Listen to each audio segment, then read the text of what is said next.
When did we get to a point where I can walk out, I can walk in? That's how a lot of relationships are. Isolated incidents waiting to happen.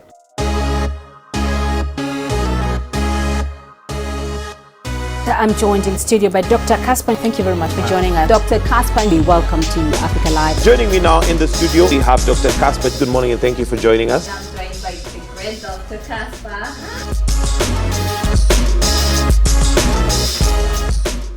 And so it saddens me, and I believe that is contributing to the highest rates of divorce that are rising every day. And it got into a point where divorce has become normal. Like, oh, I'm divorced, and it's a normal thing, and it's okay. And I'm like, when did we get there? When did we get to a point where just divorce is okay? I can walk out, I can walk in. Yeah. We are like, okay, if it doesn't work, I'm walking out. Our parents were like, we are in it to make it work.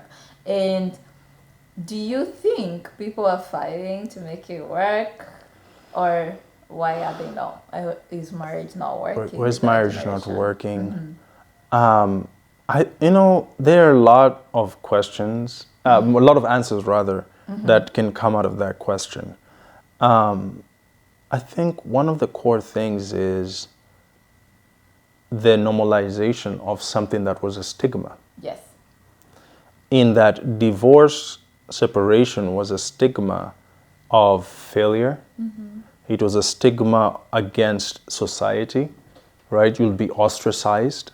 There were all these things. And so, of course, there were a lot of people who are stuck in bad situations. Yes. So that was on one side. But that's not the whole story. There's also the other story that we are an Instagram microwave generation.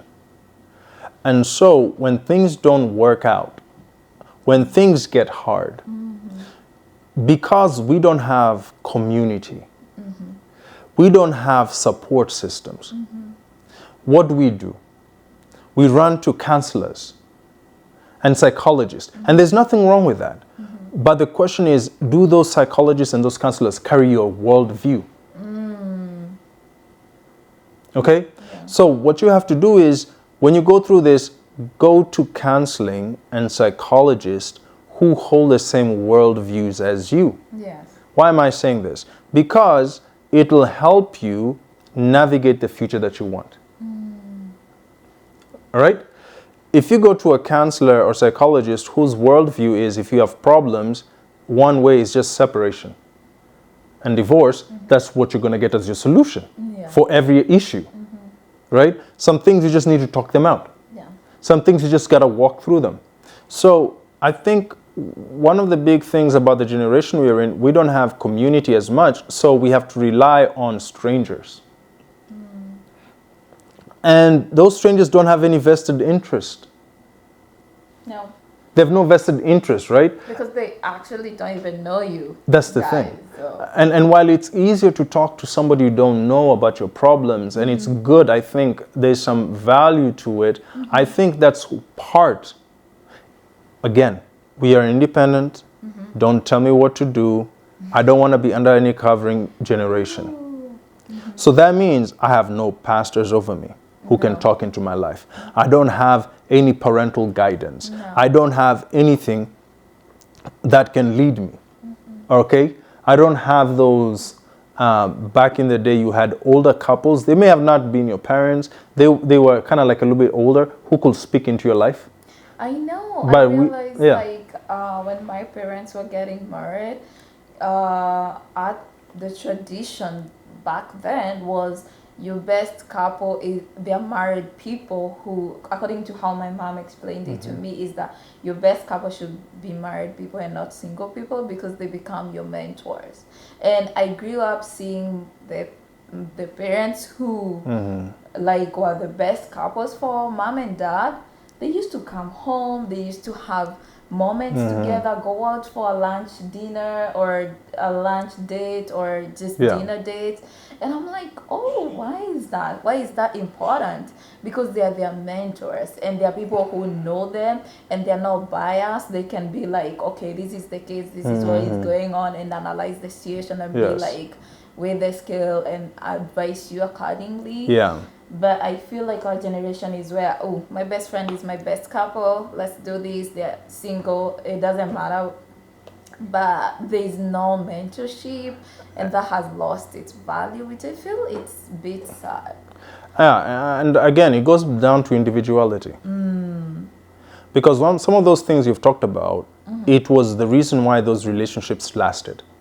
Yes. I mean, to be quite honest, people might say, oh, it's just times and changes. Yeah. People can also say, you know what, people are just in abusive relationships, there's some truth to that. But to be quite honest, the vast reason why those relationships lasted is because they had relationships. They had couple relationships that were actually true. Yes. We are working 24/7. We have no time to meet with each other. No. If we meet, we might meet once every 6 months. You have no idea what's going on in my life. Wow. We are fighting every day. We have issues, we have challenges, but we have nobody. That's how a lot of relationships are. Isolated incidents waiting to happen. And when you just take that example, you realize it's not that their marriages were easy. It's not that their marriages didn't have issues. No. It's not that their marriages did not have hardships. But every month they used to meet and talk about common issues. And sometimes things will become light because you realize, oh, they're going through it too. They're going through it too. Yes. Maybe we've overthought We are it. not the Maybe, only one. yeah, you know, and that kind of helps. That camaraderie or whatever they call it. It's accept, right, and all. Exactly. So again, I go back to some of those challenges with this generation. We are very independent. Yeah. We are very individualistic. We are driven by work. We are driven by being fake. We are driven, and so we don't have coupled relationships. We don't even know how to connect and talk and just hang out. These days, people can't even give you 5 minutes to hang out because they're. But you know what they can give for an hour or two? TikTok, Instagram. Not an hour, hours. So that's the sad part. That's the sad part. Yeah. You find that even in relationship, like they don't, when you're dating somebody, you don't even have that time together to bond, to become friends because you're all on your phones. You're busy. Like even when you're on a date, everybody is on their phone and they're like, okay, why did you even meet? We are not even talking. We are not even having a conversation. And that's because people honestly don't know how to. You get, it goes down to technology. Yes.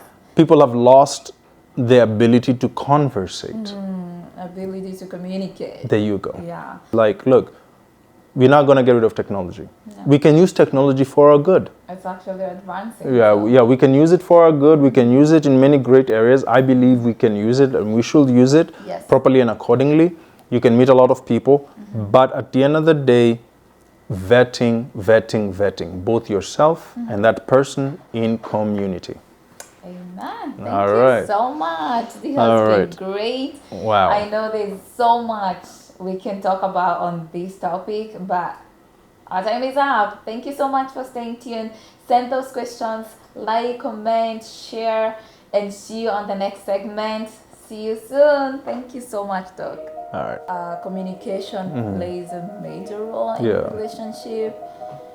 What are the like if communication plays a huge role, what role does it play and what are the foundations of a good long-lasting relationship?